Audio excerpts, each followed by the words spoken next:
Good morning. मैं Raghu Paliwal sangria आदर्श senior secondary school sangria फाटा जोधपुर की online classes में आपका हार्दिक स्वागत करता हूं। हम क्लास 12 हिंदी अनिवार्य में अलंकार टॉपिक पढ़ रहे थे और अलंकार के अंतर्गत हमने शब्दालंकार पढ़ा और अर्थालंकार पढ़ा और अलंकारों के भेदों के उपरांत हमने उपमा अलंकार पढ़ रहे थे, जिसमें हमने उपमा अलंकार की परिभाषा पढ़ी और उपमा अलंकार की उदाहरण पढ़े, लेकिन उपमा अलंकार के भेदों के बारे में चर्चा करनी बाकी थी। तो उपमा अलंकार के भेद भी किए हुए हैं, तो वो भेद कौन कौन से हैं उसके बारे में हम आज बात करते हैं। उपमा अलंकार के भेद। उपमा अलंकार को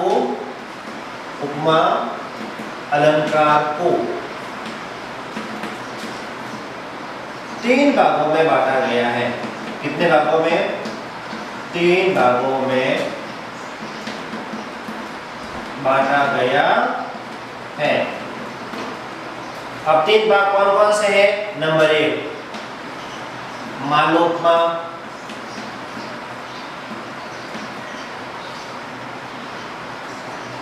नंबर 2 पूर्णोपमा, नंबर 3 लुप्तोपमा। उपमा अलंकार के 3 भेद। किसके? उपमा अलंकार के। मालोपमा, पूर्णोपमा, लुप्तोपमा।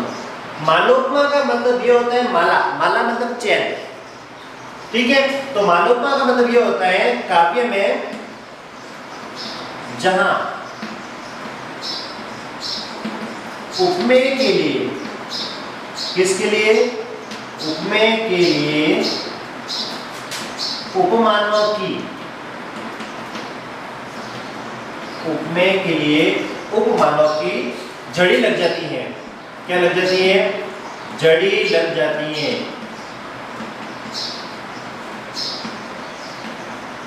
अब यहाँ पर जड़ी का मतलब वो बारिश वाली जड़ी नहीं है। यहाँ पर जड़ी से तात्पर्य है कि उपमेय व उपमान की जो तुलना हो रही है, तो उपमान बहुत सारे बता दिए जाते हैं एक उपमेय के लिए, इसलिए यहाँ पर उपमानों की जड़ी लग जाती है। यानी एक उपमेय के लिए बहुत सारे उपमान होंगे। हम जब भूषण के कवित पढ़ते हैं, उदाहरण के तौर पर आपके सिलेबस में शामिल है भूषण के कवित, तो भूषण के कवित में जो शिवाजी की तुलना की गई है, किसकी तुलना?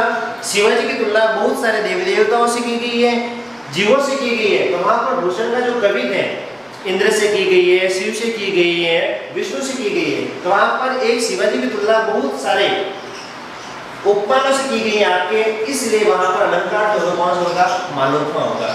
नंबर 2 पर पूर्णोपमा। पूर्णोपमा अलंकार में क्या होता है कि काव्य में जहां उपमा अलंकार के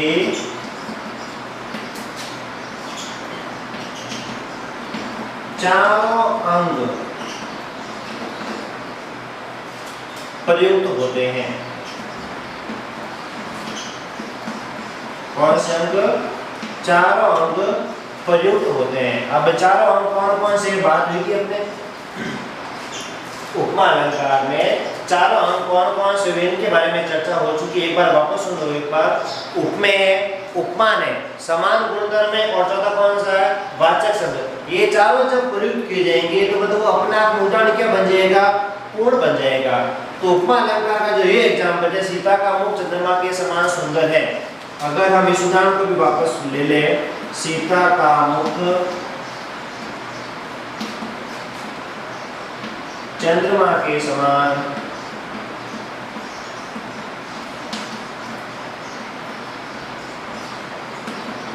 सुंदर है। तो यहाँ पर सीता का मुख उपमेय, चंद्रमा उपमान के समान वाचक शब्द और सुंदर समान गुणधर्म। यानी यहाँ पर इन चारों अंगों के बारे में बात की हुई है, इसलिए ये क्या कहलाएगा? पूर्णोपमा अलंकार कहलाएगा। लास्ट है तीसरा, काव्य में जहां उपमा अलंकार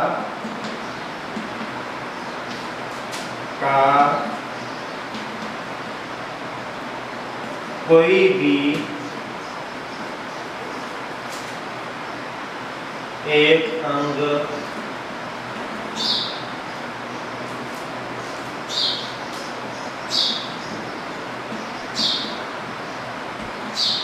अनुपस्थित या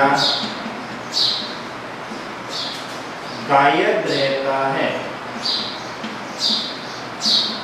वापस देखना, काव्य में जहाँ उपमा अलंकार का कोई भी एक अंग अनुपस्थित या गायब रहता है, अर्थात चारों अंगों में से कोई भी एक अंग नहीं होता है, वहां पर कौन सा होगा? लुप्त उपमा अलंकार होगा। अर्थात एक अंग जो होगा वह क्या होगा? लुप्त होगा। कोई भी एक अंग लुप्त हो सकता है। जैसे हम इसी उदाहरण को वापस ले सकते हैं, जो उदाहरण हमने ऊपर लिखा है, सीता का मुख चंद्रमा के समान सुंदर है। तो इसी उदाहरण में जब वापस इसमें प्रयुक्त करते हैं तो इसमें ये लिखेंगे, सीता का मुख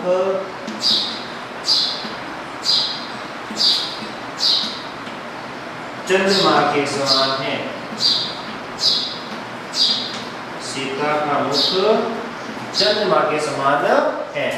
यहाँ पर मैंने सुंदर शब्द को यहाँ पर गायब कर लिया, अर्थात एक शब्द जो है वो क्या हो चुका है? लुप्त हो चुका है, लेकिन तुलना तो यहाँ पर भी हो रही है और तुलना यहाँ पर भी हो रही है। दोनों जगह तुलना बराबर हो रही है, लेकिन यहाँ पर उपमा अलंकार के चारों अंग प्रयुक्त हुए और यहाँ पर उपमा अलंकार का एक अंग जो है वो क्या हो चुका है? लुप्त हो चुका है, इसलिए इसको क्या कहते हैं? लुप्त उपमा अलंकार।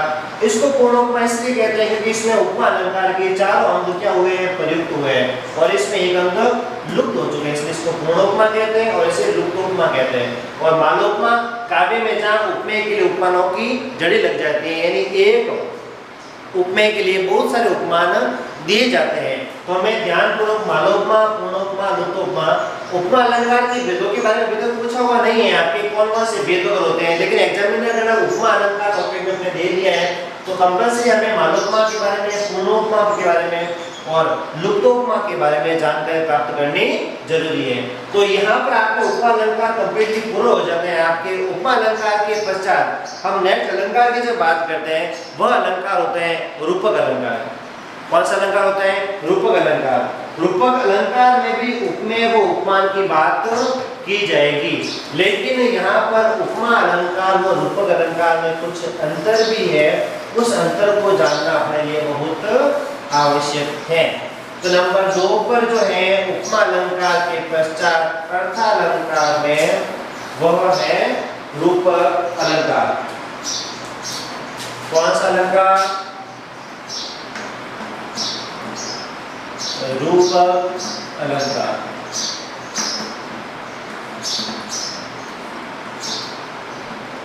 सबसे पहले बात करते हैं परिभाषा की कि रूपक अलंकार की परिभाषा क्या होती है।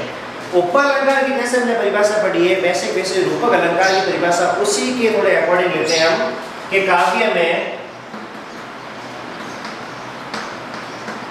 जब उपमेय पर उपमान का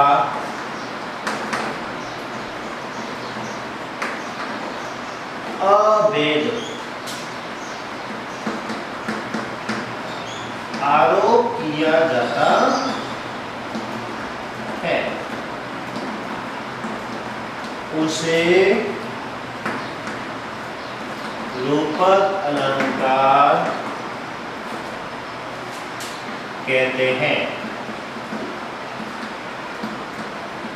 वापस देखो सामने एक बार, काव्य में जब उपमेय व उपमान का, काव्य में जब उपमेय पर उपमान का ध्यान रखना, किस पर किसका? उपमेय पर उपमान का अभेद आरोप होता है। अभेद आरोप का मतलब यह होता है उपमेय व उपमान को एक कर लिया जाता है, एक पर दूसरे का क्या हो जाता है? आरोप कर लिया जाता है। इसको हम बिल्कुल भी भेद नहीं सकते, उसको हम अलग नहीं कर सकते, आरोप किया जाता है, उसे रूपक अलंकार कहते हैं। आरोप शब्द को हमेशा याद रखना, अभेद आरोप ही मूल शब्द है इस परिभाषा में। इन दोनों शब्दों पर ही ये पूरी परिभाषा टिकी हुई है। तो रूपक अलंकार में रूप पहले से आ रहा है, तो रूप और आरोप को हमें क्या करना है? मैच आउट करना है कि आरोप जो होता है कौन सा अलंकार में होता है? रूपक अलंकार में होता है। अब दूसरी बात, इसके लक्षण क्या होते हैं, इसको हम पहचान कैसे सकते हैं? पहली बात, उपमेय पर उपमान का आरोप, उपमेय पर उपमान का आरोप। तो इसमें उपमेय और उपमान दो ही प्रयुक्त होंगे, वाचक शब्द वगैरह इसमें बिल्कुल भी प्रयुक्त नहीं होते हैं। एकमात्र ऐसा अलंकार है, रूपक अलंकार, इसमें वाचक शब्द का प्रयोग नहीं होता है, उपमेय पर उपमान का आरोप होता है। और दूसरी बात, यह उपमेय और जो उपमान होता है ना, इन दोनों के मध्य, उपमेय उपमान के मध्य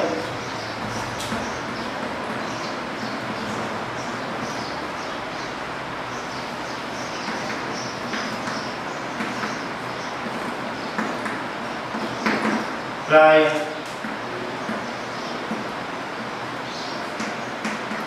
प्रयुक्त होता है। मैं ये नहीं कह रहा हूं आपको कि हर जगह डैश का निशान आएगा, लेकिन सामान्यतया रूपक अलंकार में जब उपमेय और उपमान दो दिए जाते हैं तो मध्य में जो डैश का निशान आता है, उपमेय और उपमान के मध्य। अब डैश का निशान आने का मतलब ये नहीं हम सर्वत्र जहां जहां डैश का निशान आ रहा है वहां पर रूपक अलंकार लिख दें, नहीं, वहां पर उपमेय उपमान होने जरूरी है, एक पर दूसरे का आरोप होना जरूरी है। नेक्स्ट बात, आरोप के अलावा वाचक शब्द का प्रयोग भी हम नहीं कर सकते हैं। तो उपमा अलंकार अपने के अलावा लक्षण जो होते हैं रूपक अलंकार का पहचानने का तरीका ये होता है।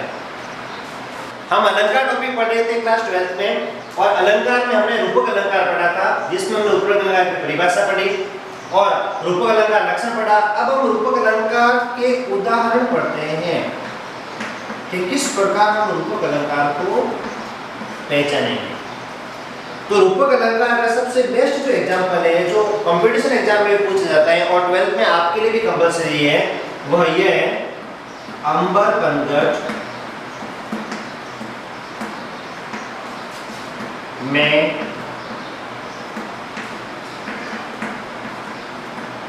डूबो रही तारागढ़ उषा नागरी।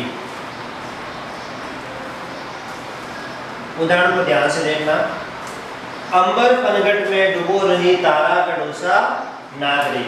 इस उदाहरण में ये जो अंबर पनघट है, अंबर पनघट, दूसरा तारागढ़, और नंबर 3 उषा नागरी। इन सभी में, इसमें अंबर पर पनघट का आरोप है, ताराओं पर घट का आरोप है और उषा पर नागरी का आरोप किया गया है।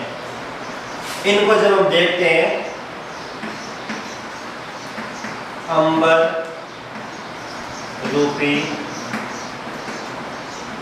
पनघट, दूसरा तारा रूपी घट, तीसरा उषा रूपी नागरी।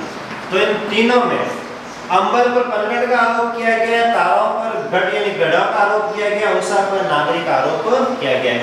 कि अंबर को आसमान को क्या बताया गया है, पनघट बताया गया है, और ताराओं को क्या बताया गया है, घड़ा बताया गया है, घट यानी घड़ा, और तीसरा उषा को क्या बताया गया है, नागरी बताया गया है। यहाँ पर देखो तुलना सूचक शब्द बिल्कुल भी नहीं है, यहाँ पर तुलना सूचक शब्द बिल्कुल भी नहीं है, एक पर दूसरे का आरोप है।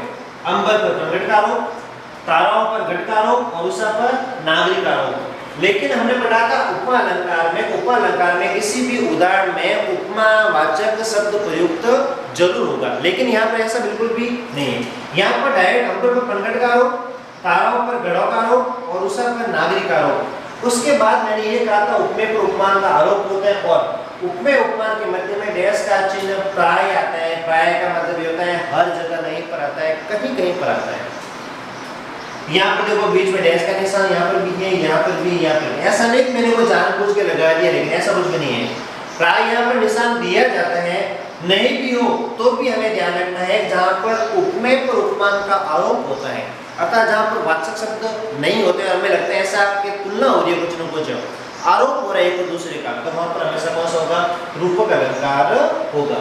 तो रूपक अलंकार के इस उदाहरण को हमें हमेशा याद रखना है, क्योंकि यह उदाहरण जो है आपके सर्वश्रेष्ठ माना जाता है, आपकी बेस्ट एग्जाम्पल माना जाता है, कौन से अलंकार का, रूपक अलंकार का। इसके बाद और उदाहरण हम देखते हैं।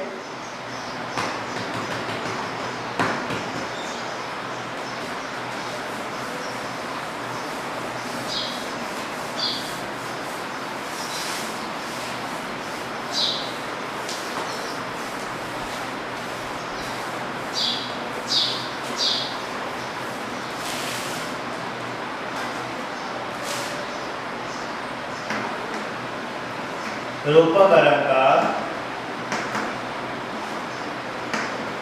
के अन्य उदाहरण, भवसागर यानी संसार रूपी सागर। दूसरा अनल किरीट, आग रूपी मुकुट। तीसरा चरण कमल बंदो हरिराई।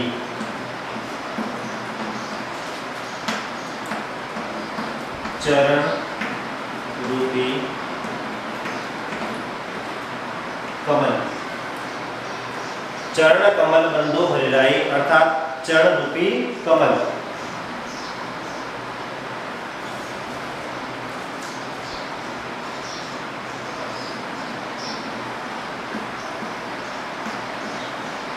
नेक्स्ट हमारे हरी आरे की लकड़ी, हमारे हरी हारेल की लकड़ी।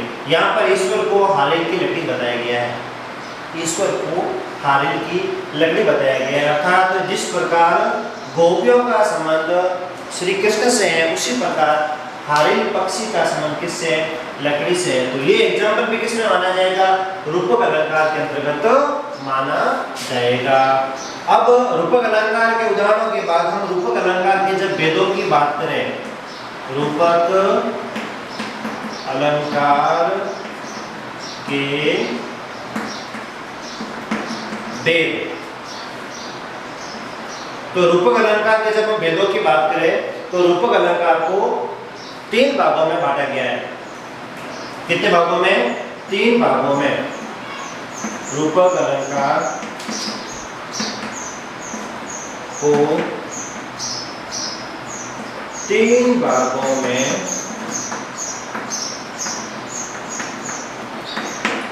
बांटा गया है। नंबर 1 सारंग रूपक, नंबर 2 निरंग रूपक और नंबर 3 पारंपरिक रूपक। तो रूपक अलंकार को 3 भागों में विभाजित किया गया है। पहला सारंग रूपक, दूसरा निरंग रूपक और तीसरा पारंपरिक रूपक। तो रूपक अलंकार के तीनों भागों के बारे में, तीनों भेदों के बारे में हमें जानना बहुत आवश्यक है। एग्जामिनर ये भी पूछ सकता है रूपक अलंकार को परिभाषित करते हुए रूपक अलंकार के भेद लिखिए, तो आपको भेद बताना जरूरी है। भेदों को विस्तार से न तो अभी तक बोर्ड में पूछा गया है, न पूछते हैं, लेकिन हमें अलंकार के तौर पर रूपक अलंकार में हमें परिभाषा, उदाहरण और भेदों के नाम आने बहुत ही जरूरी है। अब उपमा अलंकार और रूपक अलंकार में जब कंपैरिजन की बात करें, तुलनात्मक बात करें, तो उपमा अलंकार में वाचक शब्दों के साथ उपमेय उपमान की तुलना होती है, लेकिन रूपक अलंकार में तुलना होती है, ये नहीं बात तय नहीं है, लेकिन एक पर दूसरे का आरोप, अर्थात उपमेय पर उपमान का क्या होता है, आरोप होता है। वो किसमें होगा, रूपक अलंकार में। उपमेय जरूर होगा, उपमान जरूर होगा, लेकिन एक पर दूसरे का क्या होगा, आरोप होगा, तुलना नहीं होगी, माना भी नहीं जाएगा। तो रूपक अलंकार के अंतर्गत हमने ये बात पढ़ी। रूपक अलंकार के पश्चात अर्थालंकार में महत्वपूर्ण अलंकार नंबर 3 पर जो आता है वो है उत्प्रेक्षा अलंकार। कौन सा अलंकार है, उत्प्रेक्षा अलंकार। अलंकार के तौर पर उपमा अलंकार में जिस प्रकार हमने वाचक शब्दों का प्रयोग किया था, वैसे वाचक शब्द उत्प्रेक्षा अलंकार में भी प्रयुक्त किए जाते हैं। कौन से अलंकार में, उत्प्रेक्षा अलंकार में। तो नंबर 3 पर अलंकार जो है अपना कौन सा है, उत्प्रेक्षा अलंकार।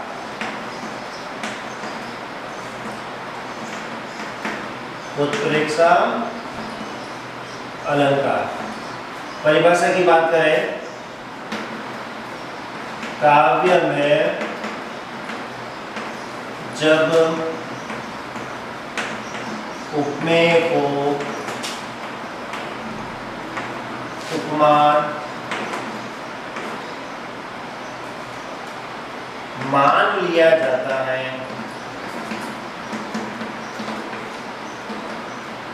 या उपमेय में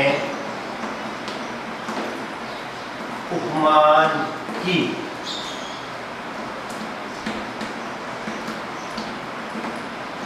संभावना व्यक्त होती है,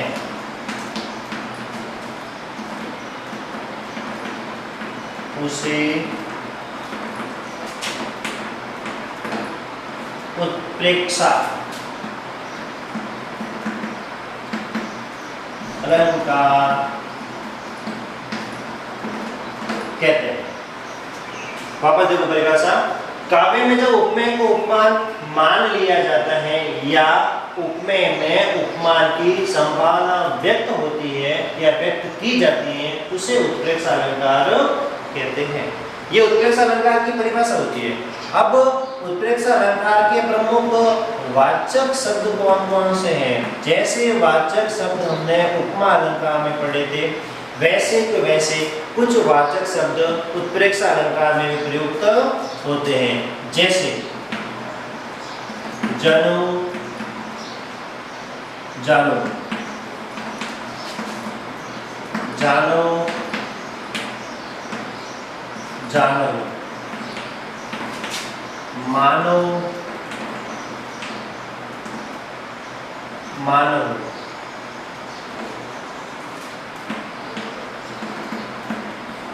ज्यों त्यों आदि शब्दों का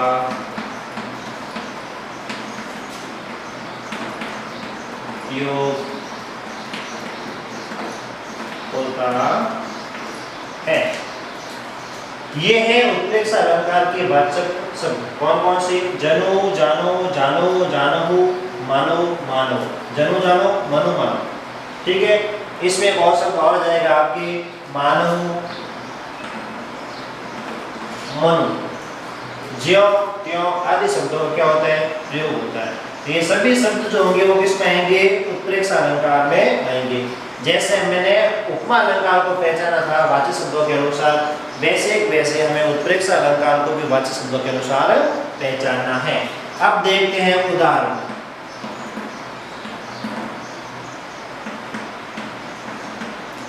सियमुख मानो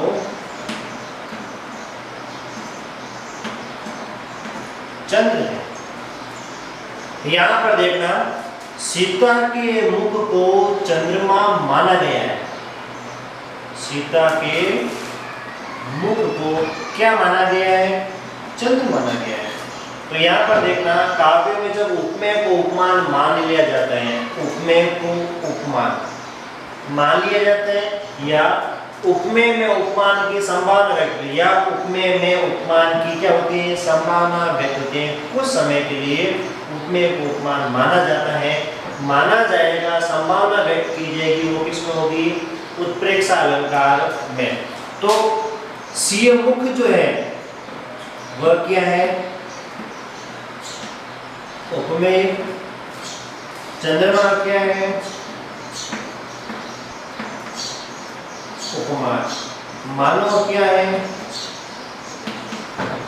वाचक शब्द।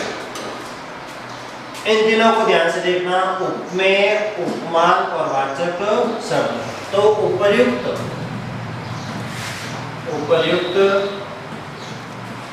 उदाहरण में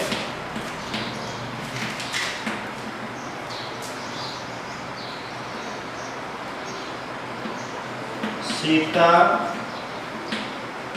के मुख को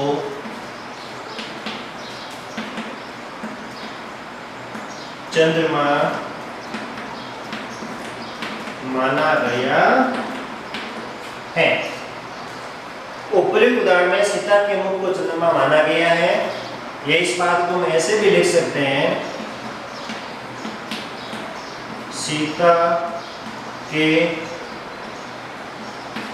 मुख सौंदर्य में चंद्रमा के सौंदर्य की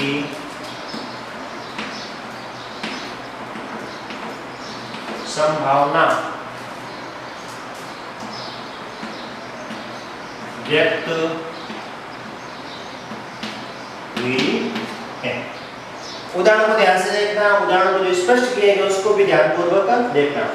शिव मुख मानव चंद्र है, सीता के मुख को क्या माना गया है, चंद्रमा माना गया है। उपर्युक्त उदाहरण में सीता के मुख को चंद्रमा माना गया है, सामान्य सी बात है। या सीता के मुख सौंदर्य में चंद्रमा के सौंदर्य की क्या की गई है, संभावना व्यक्त हुई है। इन दोनों बातों को स्पष्ट किया गया है आपके इसके माध्यम से, आपके शिव मुख मानव चंद्र है। तो उत्प्रेक्षा अलंकार की विशेषता यही होती है, काव्य में जहाँ उपमेय को उपमान मान लिया जाता है या उपमेय में उपमान की संभावना व्यक्त की जाती है, उसे क्या कहते हैं, उत्प्रेक्षा अलंकार। इसके पश्चात हम उत्प्रेक्षा अलंकार के और उदाहरणों की बात करते हैं।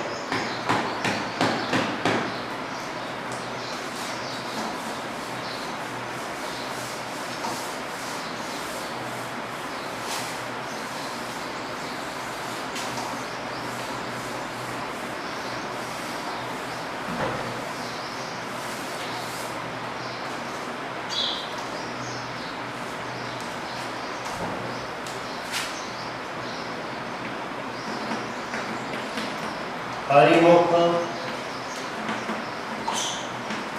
मानव मधुर मय। दूसरा एग्जाम्पल ना, मानो नील माट काले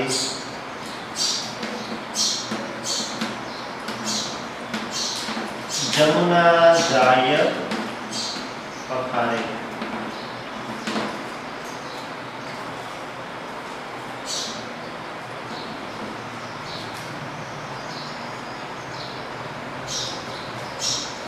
हरिमुख मानव मधुरमय, यहाँ पर हरि के मुख को यानी ईश्वर के परमात्मा के मुख को मधुरमय यानी चंद्रमा माना गया है। मानव शब्द वाचक शब्द बीच में आ रहा है, मैंने कहा था वाचक शब्द को हमें ध्यान रखना जरूरी है। नेक्स्ट, मानो नील माट से काले जमुना जाय पखारे। ये बात हो रही है सूरदास के पदों की। किसकी बात हो रही है, सूरदास के पदों की। जब गोपी और उद्धव संवाद चल रहा होता है तब गोपियां उद्धव से कहती है, गोपियां उद्धव से मथुरा के बारे में बता रही है आपके, वह मथुरा काजरी की कोठी थे काले थे काले, यानी वह मथुरा काजरी की कोठी के समान है, जहां पर जो भी जाता है वो कैसा बन जाता है, काला बन जाता है। वहीं से पंक्ति उठाएगी एक, मानो नील माटते काटे जमुना जाए पखारे। आगे और पंक्ति है कि तापुण श्याम भई कालिंदी श्याम नाम गुण न्यारे।